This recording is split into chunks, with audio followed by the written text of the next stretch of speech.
Hello everyone, कैसे हो आप सब। मैं विशाल एक बार फिर इकोनॉमिक की अपनी जो सीरीज़ कंटिन्यू चल रही थी उसको लेके वापस आया हूँ। आज अपन बात करेंगे बैंकिंग लोकपाल के बारे में। ठीक है। कल अपन ने कुछ चीज़ें देखी थी, कुछ अपन ने बैंकिंग से रिलेटेड बात की थी। ठीक है।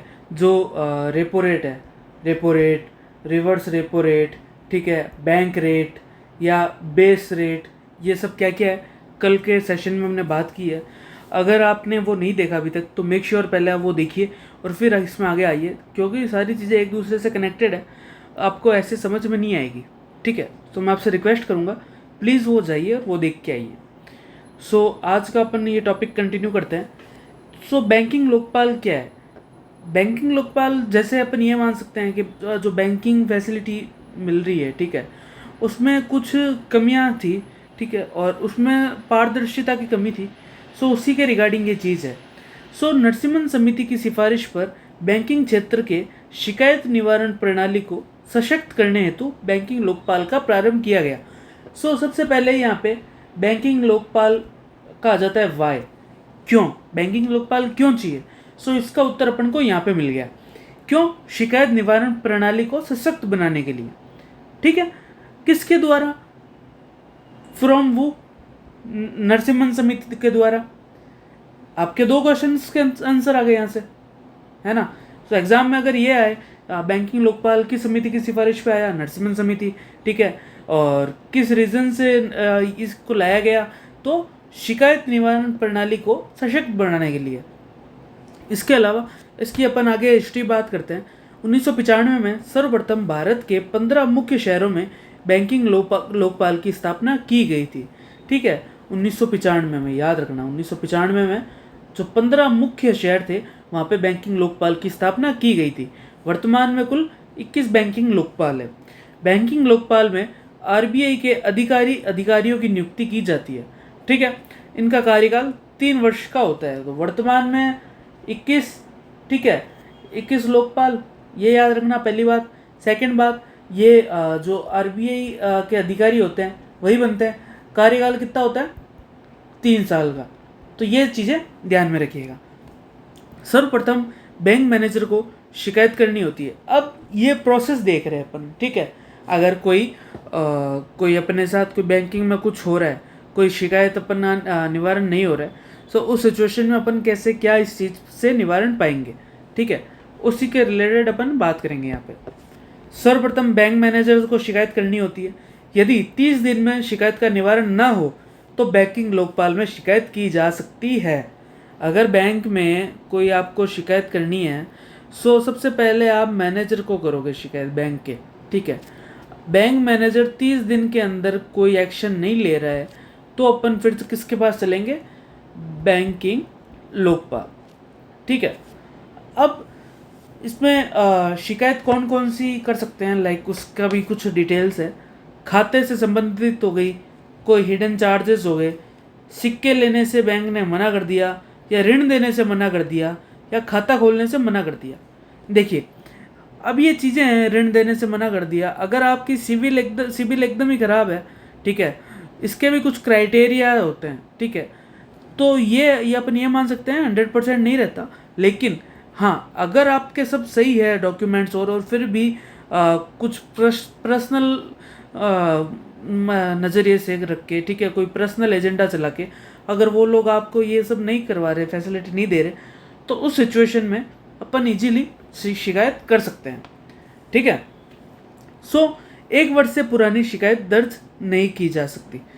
ठीक है। इसका ये भी ध्यान रखना, 1 वर्ष से पुरानी शिकायत दर्ज नहीं करते।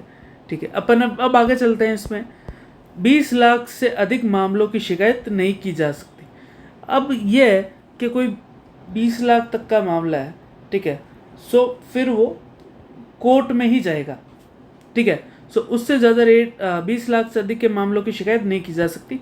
वर्तमान बैंकिंग लोकपाल, ठीक है, वर्तमान में बैंकिंग लोकपाल परियोजना 2006 क्रियान्वित की जा रही है। तो ये क्वेश्चन आ सकता है, वर्तमान में कौन सी बैंकिंग लोकपाल परियोजना क्रियान्वित की जा रही है? तो 2006। ठीक है। अब यहाँ पे एक बहुत इम्पोर्टेंट आया है मैटर कि एनपीए क्या होता है? ठीक है, बहुत रैंडम क्वेश्चन है, बहुत बहुत रैपिडली ये क्वेश्चन आता है, एनपीए क्या होता है। सो अपन आज एनपीए के बारे में बात करेंगे। So basically NPA non performing asset या गैर निष्पादन संपत्तियाँ, परिसंपत्तियाँ। ठीक है, ये बेसिकली क्या होती है, ये जैसे सपोज करिए आपने आप बैंक को, ठीक है, आपने किसी को लोन दिया, ठीक है, अब उसने वापस लोन नहीं दिया, ठीक है, 90 दिन हो गए, कोई उसका रिवर्ट और नहीं है।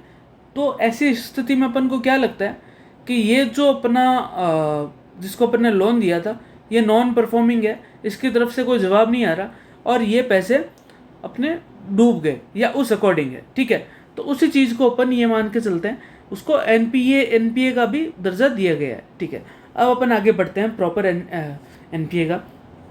यदि बैंक द्वारा दिए गए ऋण तथा मूलधन की वापसी 90 दिनों तक ना हो तो उसे एनपीए कहते हैं, अर्थात बैंक की वह परिसंपत्तियां जो परफॉर्म नहीं कर रही।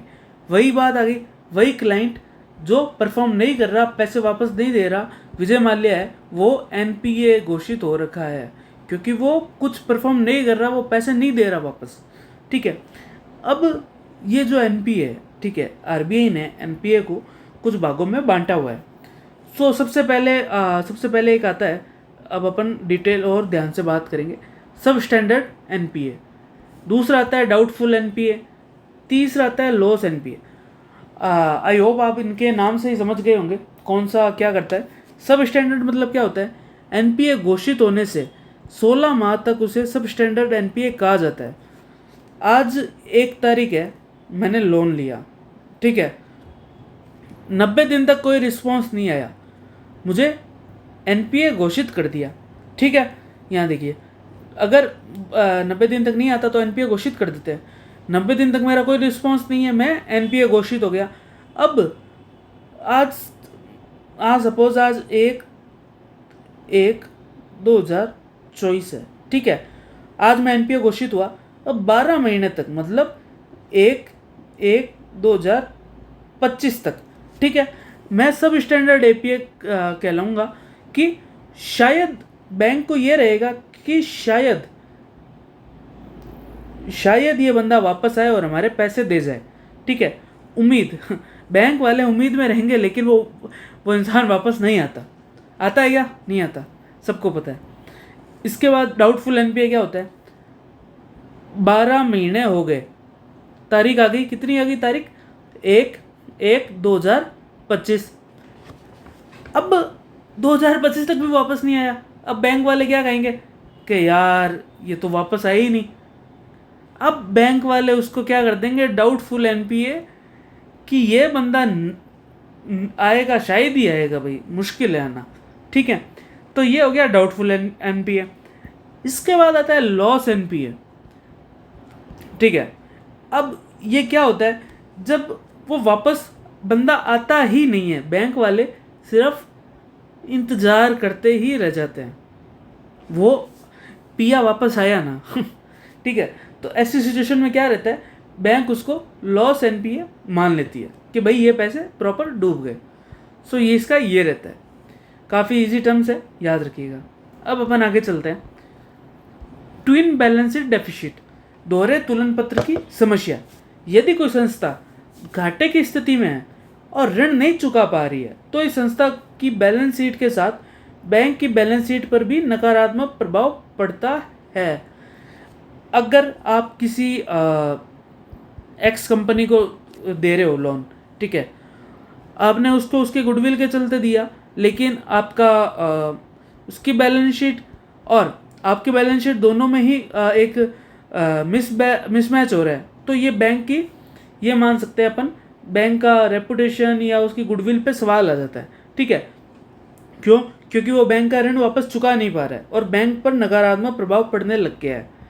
ठीक है, तो याद रखिए, ट्विन बैलेंस शीट डेफिसिट में ये रहता है कि कोई भी संस्था घाटे में चली गई है, ठीक है, और इससे संस्था की बैलेंस शीट के साथ बैंक की बैलेंस शीट पर भी नकारात्मक प्रभाव गिर रहा है। क्यों?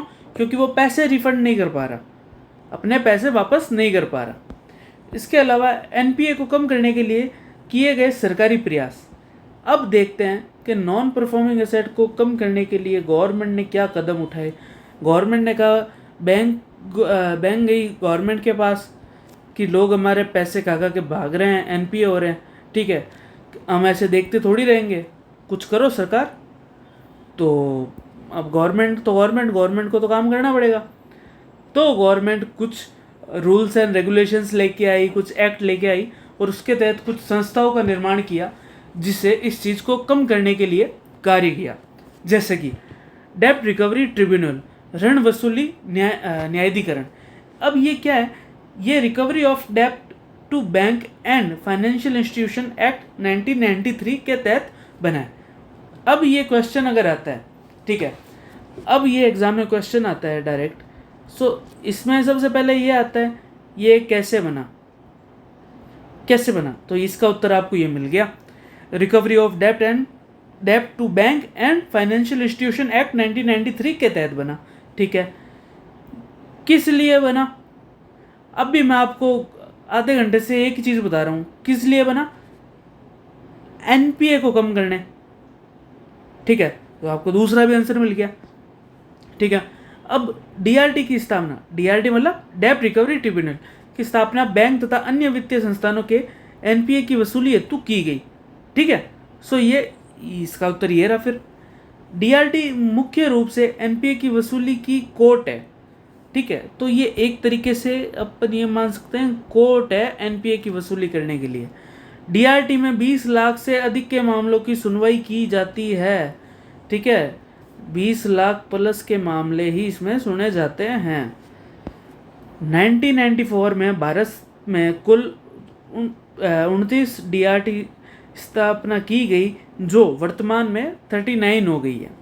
भारत में 5 ऋण वसूली अपीलीय न्यायाधिकरण है। इनके विरुद्ध केवल हाईकोर्ट या सुप्रीम कोर्ट में ही अपील की जा सकती है। सो पहला क्वेश्चन, वर्तमान में कितने हैं? 39। दूसरा, भारत में 5 ऋण वसूली न्यायाधिकरण है। ठीक है, तीसरा, इसके विरुद्ध कहाँ अपील की जा सकती है? तो हाईकोर्ट या सुप्रीम कोर्ट में। नरसिम्हन समिति की सिफारिश पर डीआरटी की स्थापना की गई थी। तो ये भी याद रखिएगा, किसकी सिफारिश पर। ठीक है, अब आता है क्रेडिट इंफॉर्मेशन ब्यूरो लिमिटेड। ये टर्म आजकल आप बहुत सुनते होंगे, क्योंकि बहुत लोग आईफोन लेके आते हैं क्रेडिट पे। ठीक है, क्रेडिट पे लेके आते हैं, पैसे के बाद में दे देंगे, लेकिन एक बार आईफोन चाहिए, तो वो ऐसे करके आईफोन ज़रूर लेके आते हैं एक बार। सो ये आईफोन का है। अब अपन आईफोन के बारे में बात करते हैं। Credit information bureau limited, CIBIL. किसी को भी लोन चाहिए होता है तो बैंक या फाइनेंशियल इंस्टीट्यूशन सबसे पहले क्या देखता है? सिबिल देखता है कि इस इंसान की जो पहले से अगर कोई हिस्ट्री है, ये कैसा इंसान है, ये पैसे देने वाला है, पैसे खाने वाला है, या क्या है। आप किसी भी बैंक में जाइए, ठीक है, सपोज़ आप एसबीआई में गए, एसबीआई में आपने लोन ले रखा है। ठीक है, अब आप चाहते हो कि आप है ना एचडीएफसी से लोन ले रहे हो, तो वो आपका पैन नंबर डाल के आपकी 1 सेकंड में आपका सिबिल निकाल लेगा और उसको पता लग जाएगा कि आपने ऑलरेडी एसबीआई से लोन ले रखा है और उसका क्या स्टेटस है। ठीक है, अगर स्टेटस अच्छा हुआ, आप टाइम पेमेंट कर रहे हो और एक अच्छे ग्राहक हो, तो नो डाउट आपको लोन मिलेगा, अदरवाइज नहीं मिलेगा। ठीक है, तो अब अपन इन्फॉर्मेशन देखते हैं। सिबिल किसकी सिफारिश पर बना? नरसिम्हन समिति की। स्थापना 2000 में। यह ब्यूरो ग्राहकों की साख से संबंधित सूचनाओं और आंकड़ों का प्रबंधन करता है। वही बात, जो भी कस्टमर है, जो भी कंज्यूमर है, उसकी सारी इन्फॉर्मेशन गैदर करता है ये, कि इसने कब कब कौन से लोन लिए और किस तरीके से चुकाया। सो आपकी सारी हिस्ट्री रखता है ये।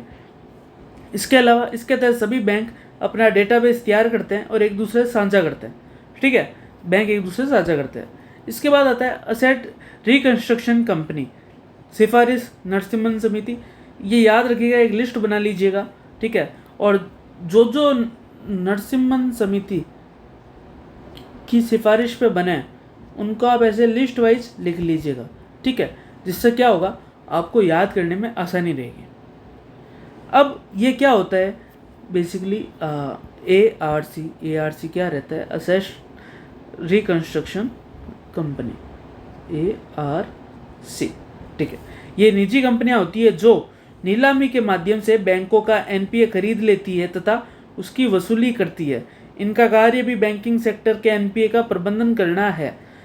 ये प्राइवेट कंपनियां हैं, सबसे पहले याद रखना, ठीक है। जैसे प्राइवेट बैंक और होते हैं, उस टाइप से ये जो फाइनेंशियल सेक्टर की प्राइवेट कंपनियां हैं, ये क्या करती है, अगर कोई बैंक है जैसे SBI है, उसका कोई लॉस लगा हुआ है, ठीक है, उसका NPA है कोई 100 करोड़ का, ठीक है, तो ये कंपनियां क्या वो खरीद लेती है कि भाई इसकी वसूली हम कर लेंगे और ये सारा पैसा हम रखेंगे, आप बता दीजिए आपको इसके बदले कितने रुपए दें, ठीक है। इससे क्या फ़ायदा होता है, जो सारी जिम्मेवारी है ARC के ऊपर आ जाती है, और जिस बैंक ने लोन दिया है, ठीक है, उसका तो NPA था, सपोज उसने 100 रुपये का लोन दिया, उसका तो 100 का 100 डूब रहा था, लेकिन ARC ने उसको क्या बोला, आप हमसे 50 ले लीजिए, 50 रुपये ले लीजिए, ये 100 रुपये हम अपने अकॉर्डिंग हमारे ले लेंगे, ठीक है। सो बैंक को तो चलो जहाँ पे 100 का घाटा हो रहा था वहाँ पे 50 का घाटा हुआ, तो इसलिए बैंकों के लिए ये फ़ायदेमंद रहता है, ठीक है। भारत में ARC की कार्य पद्धति विफल रही, जिसका मुख्य कारण वित्त का अभाव और प्रशासन का असहयोग रहा। प्रशासन का तो अपन पता ही है सबको, ठीक है। अगर प्रशासन का मन होता है तो प्रशासन काम करता है, अदरवाइज नहीं करता, तो ठीक है। इसके अलावा बैड बैंक क्या होता है, बैड बैंक ARC की विफलता, जो ये असेट रिकंस्ट्रक्शन कंपनी थी, उसकी विफलता के बाद केंद्र ने 15-16 के बजट में बैड बैंक की अवधारणा दी, ठीक है। अब ये क्या था, ये एक यूरोपियन अवधारणा है, इसमें केंद्र सरकार का बैंक होता है, इसका काम केवल NPA प्रबंधन का होता है, ठीक है। सो ये सिर्फ NPA प्रबंधन, नॉन परफॉर्मिंग एसेट प्रबंधन करती है। और सबसे इम्पोर्टेंट क्वेश्चन होता है, पेपर में 2 चीज़ें बहुत आ सकती है, आराम से आप ध्यान रखिएगा। बैड बैंक क्या है, एक तो सीधा क्वेश्चन आएगा किसका उदाहरण है, यूरोपियन अवधारणा है, ठीक है, और केंद्र का बैंक है। भारत में केवल अवधारणा स्थापना नहीं हुई है अभी तक, ठीक है।